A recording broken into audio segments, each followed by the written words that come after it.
Aloha kumehana kako, o wau o Kayla Kuboyama mai ka ohana mahi ma Maui, Oahu, mahalo no ko manawa le'a, he mau loa la ho'ola ma lami. So greetings, my name is Kayla Kuboyama. I'm from the Mahi family on Maui in Oahu, in Hawaii. I am Hawaiian forever and ever. And I thank you all for your so graciously welcoming us here and the hospitality that we've already received just in the last few hours. It's always a good day to come to Lummi, and there's always a sense of coming back to life when coming to Lummi. So just thank you very much. I'm going to let Amy introduce herself. Thank you, Kayla, and thank you for starting us off. My name is Amy Gould. I'm a faculty member. I have the honor and privilege of being a teacher, which is truly the best job in the world, at the Evergreen State College in Olympia. I teach our Masters of Public Administration program, specifically in our tribal governance concentration. Couldn't be happier to be up here with two of our alumni, Kayla Kuboyama and Brandon Morris as well. I'd like to take a moment and thank and honor the Lummi Nation, the Lummi people. I'd also like to take a moment and thank the Baloo family for lunch. Laurel was one of my students in our second cohort, and I wish her well and her family. I'd also like to honor the Hilaire family. Mary Ellen Hilaire was the first woman faculty ever to be hired at the Evergreen State College. Without her, I would not have a job. And I also would like to take a moment and thank Kayla. This work is hers. I'm along for the ride. She's truly brilliant and amazing.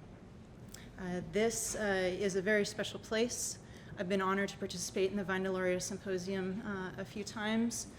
One of the times I was here, an elder from Shoalwater Bay sat here, and she said that this is the place to talk about important things. And this is the place where we remember. And so I am, again, privileged to be here, and I think that we are on to something when we talk about how at times tradition is becoming used as a tool, maybe even a weapon inside some of us and in some of our practices in governing, instead of a life way, instead of a grounding. Tradition at times might actually get used as a weapon. So I thank Kayla for bringing this topic to me, and we look forward to telling you more about it. So our topic is called Weaponizing Tradition, Threads of Resistance and Oppression, and obviously just saying that that's a very heavy topic. I don't know anything in Native anything that isn't heavy and full of trauma and feelings and grief and resilience, and that's just what's so amazing about Native peoples as a whole. So reflecting on your guys' theme today about relationships and resilience and resistance, rights and reciprocity, I'm kind of reflecting upon how the colonizer historically has tried to take a lot of things away from Native people. They tried to take away our traditions, our identity and our culture. And I say try because we're all here today, and our existence is resistance in that way. And but they still try to do that today, right? There is such as, gonna take some water and we're gonna get back to this. Definitely the identity of Native peoples are called into question by non-Natives because we don't necessarily fit into what like American history textbooks say. So we're kind of put into these stereotypes, and that really defines the way that we are working from day to day. So coming to this topic of weaponizing tradition, we wanted to go deeper, and we wanted to have conversations about the ways in which, can I just go back to this?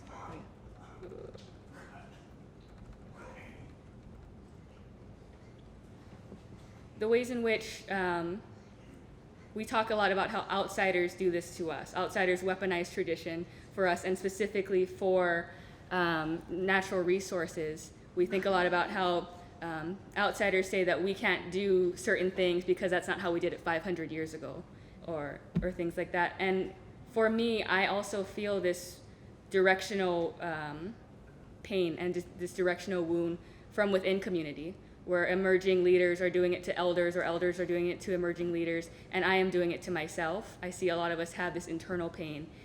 So when we were trying to do this research, our purpose was to kind of create a safe space to talk about this, because we believe that in speaking truth, we truly heal our pain in storytelling and things like that. So initially we were trying to go for these 4 directions: the internal, elder to emerging leader to elder.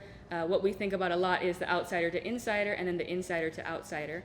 So our problem statement was that by weaponizing tradition in the 4 directions that we talked about, we're witnessing themes of resistance, oppression, and lateral dominance. And we asked, as our guiding research question, that within Indigenous communities, how do emerging Indigenous leaders experience resistance?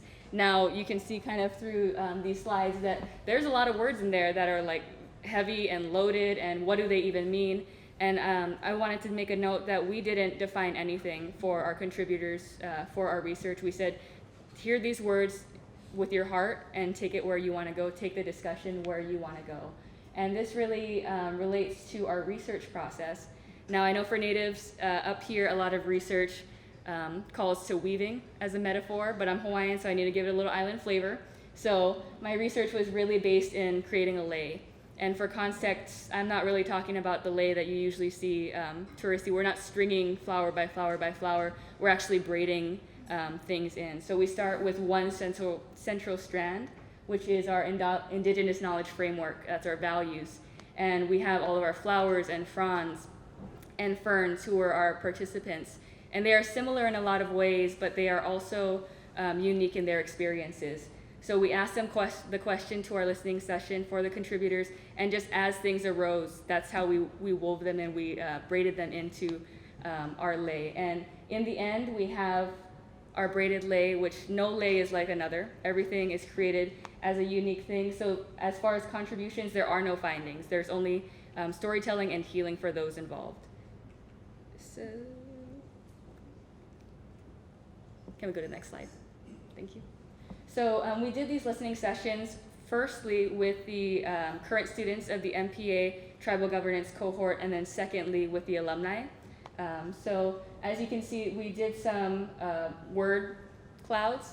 The first one is with the current students, the second one is with the alumni, and you really see a difference in the way that the current students feel. The hand is, out, there's some rejection, there's the words mean people no, go, things like that. Whereas the alumni, it's more about bridging. It's about, we need leaders, and based in people and going and making ways. So that's just one kind of thing to think about. So when we talked about our research and really tried to analyze these things, we had this umbrella theme of knots in the braid. And it was so important that we noticed that for both groups, the alumni and the current students, as they were talking, it's like they were knotted up inside. And when we talk about weaponizing tradition, we definitely don't want to say that traditions are bad, and our contributors didn't either. We recognize the importance of tradition for perpetuating our culture, but also that we are recognizing the ways that we are hurt, and we don't really know where to go. We know that we need to do this, but we want to do it in the right way, and there's a tension, there's a knotting. So you're going to see knots in the braid as we continue on with the themes. So the first theme is paralyzing grief. And I feel like the grief really speaks to what's missing and the history of historical trauma and how we carry that with us today. A lot of contributors said there's something missing. They said, Grandma, why didn't you teach us these things? What do I believe in? We have our songs and masks, but we lost our love, our values. We tear each other down constantly. When we had less, we had more. And we don't have the conviction that our elders have. So there's this paralyzing grief that we know our traditions, but we don't have the conviction to teach it. And there was one of our contributors said that if they don't teach the youth or correct them on traditions, they can't walk on. But also they don't see tradition themselves in these traditions. So that's one theme. A second theme would be colonial entanglement. And that kind of speaks to these stereotypes that we're talking about, because we have historically been put into boxes. And we can resist it all we want. We can say, I am not this, that, or the other. I'm not these things. But it's also something that has shaped who we are. if you're constantly being told that you are lazy or that you are like a hostile person, even though you know in your heart you're not that, there are ways that that kind of seeps into your inner psyche. So the colonial entanglement of people saying that, you know, you're either urban or you're res, but those are based in stereotypes. People get really native when it's election season and play up to these stereotypes. Some people say, I'm an inconvenient Indian and no one sees me. We think that the IRA governments are tradition, but they're not.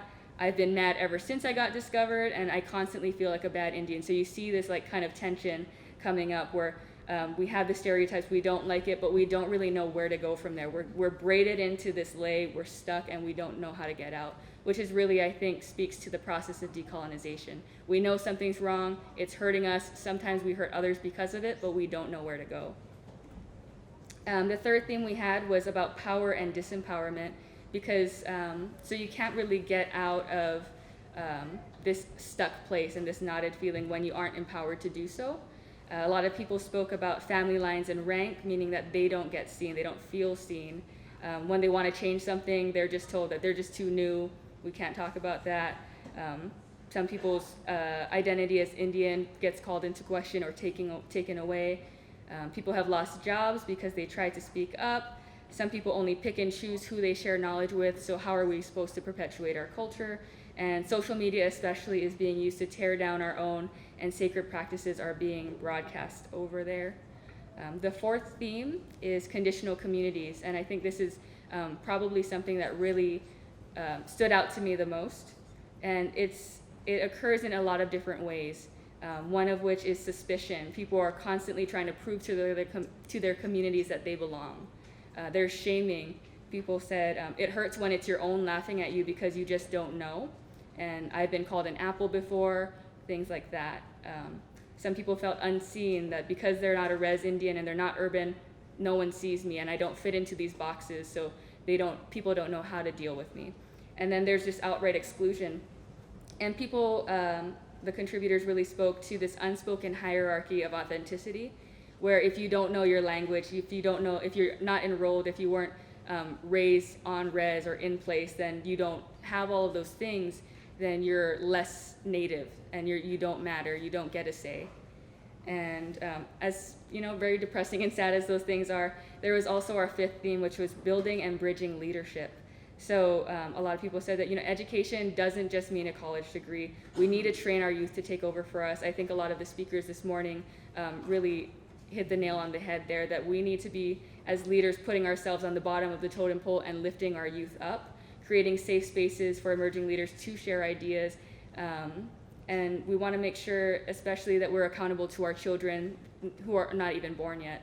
We don't want our children to say one day, why didn't we stop these bad practices, and why do they have to continue feeling the historical trauma of weaponized tradition? And ultimately, more accountability and community values, because those are things that our children need to know. So when we go back to our title of Threads of Resistance and Oppression, I think about the lay again. And once you tie a lay, you don't know where it starts and you don't know where it ends. And in weaponized tradition, you're just really braided in. And it's scary, and you know something's wrong, but you don't know how to go forward. So reflections on our research was really a lot of gratitude from contributors. They said that this was the first time that they've been able to talk openly about this topic, and this is something that needs to happen more. We need to be talking about the pain so that we can heal. And something needs to change was also a big thing. How can we create safer environments for emerging leaders to talk more about this? And ultimately, again, it's not about tradition being bad, it's not about people being bad, it's about somewhere along the line, as we're braiding this lay, things got knotted up on each other, things got loose, and we need to all reevaluate the lay. We don't want to start over, we just want to repair the braid, and I think these conversations and having this open dialogue was really a first step of healing for people. So thank you.